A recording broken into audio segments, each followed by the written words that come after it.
आयतुल कुर्सी अगर आप रात में बिस्तर पे सोने के टाइम अगर पढ़ लेंगे तो शैतान दूर हो जाएगा और अल्लाह की तरफ से फरिश्ता उतरेगा और फरिश्ता क्या करेगा, वो रात भर आपकी हिफाजत करेगा।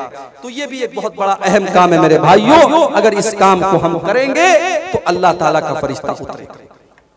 और आगे बढ़िए, नंबर 6, छठी चीज, अगर कोई इंसान ईमान वाला है और अपने ईमान के ऊपर वो डटा रहता है, अपने ईमान से कभी कॉम्प्रोमाइज नहीं करता है, चाहे उसको धमकी दी जाए, चाहे उसको लालच दिया जाए, वो ईमान के ऊपर डटा रहता है, तो ऐसे इंसान के ऊपर भी अल्लाह ताला के फरिश्ते उतरते हैं। इन्नल्लज़ीना क़ालू रब्बुनल्लाहु सुम्मा इस्तक़ामू ततनज़्ज़लु अलैहिमुल मलाइकतु अल्ला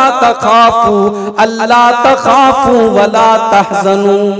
जो लोग ये कहते हैं हमारा परवरदिगार अल्लाह है, हमारा रब अल्लाह है, और फिर उसी के ऊपर डट जाते हैं, उसी के ऊपर जम जाते हैं, उनके पास फरिश्ते उतरते हैं, उनके पास फरिश्ते आते हैं और फरिश्ते आकर के कहते हैं अल्लाह तखाफू, तुम्हें डरने की कोई जरूरत नहीं है, वला तहज़नू, और तुम्हें गमगीन होने की कोई जरूरत नहीं है, व अबशिरू बिल जन्नतिल्लती कुंतुम तुअदून, जिस जन्नत का तुमसे वादा किया गया है वो जन्नत तुमको मिल करके रहेगी।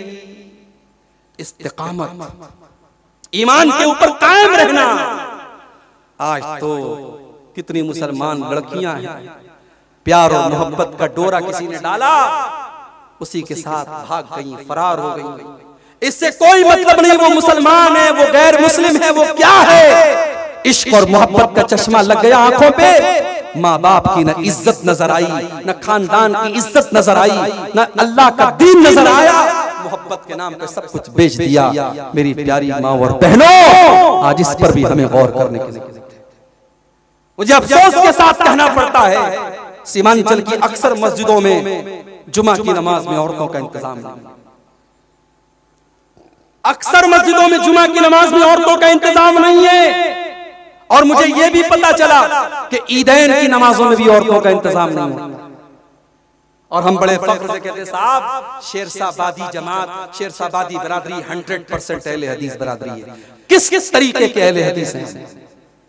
अगर हम अहले हदीस हैं तो अल्लाह के रसूल की उन हदीसों का क्या मतलब है जिसमें आपने ईदगाह में और ईद की नमाज में और ईदैन की नमाज में आपने औरतों को ले जाने का आपने यहां तक फरमाया, अगर किसी औरत के पास चादर नहीं, अपनी पड़ोसी की चादर ले ले, अपनी बहन की चादर ले ले, लेकिन जाए। आपने यहां तक फरमाया, अगर औरत पीरियड में, औरत अगर हैज की हालत में, तब भी वो ईदगाह में जाएगी, नमाज नहीं पढ़ेगी, नमाज से दूर रहेगी, मगर जब इमाम साहब दुआ करेंगे तो दुआ में शामिल रहेगी। इतनी ताकीद है, आपने अपनी औरतों को ईद और बकरीद की नमाज से महरूम कर दिया। मेरे जुमा की नमाज में औरतों का इंतजाम क्यों नहीं है? अगर आप एक फ्लोर मस्जिद बनाते, क्या वो 2 फ्लोर नहीं बन सकते?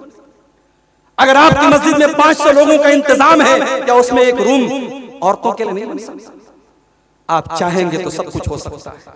और जिस दिन आपने मस्जिदों में औरतों का इंतजाम कर दिया और औरतें पाबंदी से जुमा की नमाज में आने लगी, मैं गारंटी देता हूं, लिख के देता हूं, आपके इलाकों की तस्वीर बदल जाएगी। ये जलसे जो होते हैं ना, इन जलसों में तकरीर लोग इंटरटेनमेंट और मनोरंजन के तौर पर सुनते हैं, लेकिन जुमा का जो खुतबा होता है आधा घंटे का, 40 मिनट का, उसमें सारी पब्लिक सुनने के लिए आई है। वहां कोई बैठ करके सुरती नहीं खा रहा है, कोई खैनी नहीं खा रहा है, कोई चाय नहीं पी रहा है, कोई पान नहीं खा रहा है, वहां सारे लोग बावजू होकर के बैठे हैं, गौर से सुन रहे हैं। जुमा की नमाज में अगर आपने औरतों का इंतजाम रख दिया, साल में 50 जुमा का खुतबा होता है, 52 जुमा का खुतबा होता है, आपके घर की औरतें 52 तकरीर सुनेंगी, 52 तकरीर सुनेगी, उनके दीन में इजाफा होगा, उनके इल्म में इजाफा होगा। वो औरतें अगर किसी मदरसे में पढ़ी लिखी नहीं है, आलिमा नहीं है, फाजिला नहीं है, स्कूल की पढ़ी है, कॉलेज की पढ़ी है, लेकिन सिर्फ जुमा का खुतबा अगर आप उनके लिए इंतजाम कर देंगे, तो मेरे भाइयों, कल कोई बहरूपिया इश्क और मोहब्बत के नाम पर उनको ले जाने की कोशिश करेगा, उसने 52 जुमा के खुतबे सुने होंगे, उसके पास दीन का इल्म होगा, वो मोहब्बत और प्यार के उस धोखे में नहीं आएगी। वो कह देगी नहीं, मेरा ईमान इतना सस्ता नहीं है, मेरा दीन इतना सस्ता नहीं है, तेरी मोहब्बत के झांसे में मैं नहीं आऊंगी। आज अगर हमारी कौम की बेटियां ये कदम उठा रही हैं, मुझे कहने दीजिए कहीं ना कहीं उसके जिम्मेदार हम और आप हैं। हमने अपनी औरतों को दीन की तालीम नहीं दी है मेरे भाई। तो ये बहुत बड़ी चीज है कि आप अपने घर की औरतों को दीन की तालीम दें, उनको बताएं कि दीन क्या है, उनको बताएं कि ईमान क्या है, और उसके बाद वो अपने ईमान पर डटने वाली बनेगी। हमने तारीख में सुमैया रज़ी अल्लाह अन्हा का वाक़या पढ़ा है। सुमैया कौन है? अम्मार की माँ है, यासिर की बीवी है। उनको अबू जहल ने बांधा हुआ है तपती रेत पर, और खुले आसमान के नीचे सूरज दहक रहा है, और हजरत सुमैया को बांधा हुआ है। और अबू जहल कहता है, सुमैया अगर तूने मोहम्मद का दीन न छोड़ा, अगर तूने इस्लाम न छोड़ा, तो सुमैया तेरे शौहर के सामने, तेरे जवान बेटे के सामने मैं तुझे नंगा कर दूंगा। अल्लाह, एक माँ के लिए इससे बढ़ के तकलीफ की बात क्या होगी मेरे भाई। एक माँ को अगर उसके जवान बेटे के सामने नंगा कर दिया जाए, बेलिबास कर दिया जाए, एक माँ के लिए इससे बढ़ के तकलीफ की बात क्या होगी। ऐ सुमैया तेरे ईमान का क्या कहना, ऐ सुमैया तेरे इस्तिकामत का क्या कहना, तूने अबू जहल की बात नहीं मानी। सुमैया को नंगा कर दिया गया, जवान बेटे के सामने उसकी माँ को नंगा कर दिया गया, और बड़ी बेदर्दी से सुमैया को शहीद कर दिया अबू जहल ने। ओ मेरी प्यारी माँ बहनों, सुमैया ने जान दे दी मगर ईमान नहीं दिया। सुमैया ने जान दे दी मगर तौहीद का दामन नहीं छोड़ा। ऐसे ही लोगों के बारे में अल्लाह कह रहा है, इन्नल्लज़ीना क़ालू रब्बुनल्लाहु सुम्मा इस्तक़ामू ततनज़्ज़लु अलैहिमुल मलाइका। ईमान के ऊपर जो लोग जम जाते हैं, उनके पास फरिश्ते आते हैं और फरिश्ते कहते हैं हम तुम्हारी मदद करेंगे। नहनु औलियाउकुम फिल हयातिद दुनिया व फिल आखिरह। ऐ अल्लाह के बंदो घबराओ नहीं, हम दुनिया में भी तुम्हारी मदद करेंगे और आखिरत में भी हम तुम्हारी मदद करेंगे। वलकुम फीहा मा तश्तही अनफुसुकुम वलकुम फीहा मा तदऊन। और जन्नत में तुमको वो सब मिलेगा जिसकी तुम तमन्ना करोगे, जिसकी तुम आरज़ू करोगे। तो कितनी चीजें हो गई? 6 चीजें हो गई। नंबर 7, सातवां ऐसा अमल कि अगर उसको हम करेंगे तो फरिश्ते उतरेंगे। बहुत ही सिंपल चीज बता रहा हूं। रमजान के अंदर एक रात है, उस रात का नाम है कद्र की रात। वो कौन सी रात है? वो रमजान के आखिरी अशरे की कोई एक रात है। उस रात में अगर आप इबादत करेंगे, फरिश्ते उस रात में उतरते हैं। इन्ना अंज़लनाहु फी लैलतिल क़द्र वमा अदराका मा लैलतुल क़द्र लैलतुल क़द्रि खैरुम मिन अल्फि शहर। मेरे बंदो, तुम्हें क्या पता कि लैलतुल क़द्र क्या है? लैलतुल क़द्र 1000 महीनों से अफजल है। कैलकुलेटर पे कैलकुलेट कर लो, 1000 में 12 से अगर आप भाग देंगे तकरीबन 84 आता है। एक रात इबादत करेंगे आप, 84 साल की इबादत का सवाब आपको मिलेगा। एक रात की इबादत 5 घंटे की, 6 घंटे की इबादत का सवाब 84 साल के बराबर आपको मिलेगा। और अल्लाह फरमाता है तनज़्ज़लुल मलाइकतु वर्रूहु फीहा बिइज़्नि रब्बिहिम मिन कुल्लि अम्र। उस रात में अल्लाह के फरिश्ते उतरते हैं, उस रात में जिब्रील अमीन उतरते हैं, जिब्रील उतरते हैं और अल्लाह के फरिश्ते उतरते हैं। तो मेरे भाइयों, उस रात में हम और आप इबादत करें। रमजान का आखिरी अशरा आता था, हदीस के अल्फाज हैं, अम्मा आयशा फरमाती हैं अल्लाह के प्यारे नबी सल्लल्लाहु अलैहि वसल्लम अपने घर वालों को भी जगाते थे और खुद भी जागते थे, और घर वालों को भी रात भर इबादत करवाते थे, खुद भी इबादत करते थे। तो शबे कद्र में हम और आप इबादत करेंगे तो अल्लाह के। अच्छा, शबे कद्र का नाम शबे कद्र क्यों पड़ा?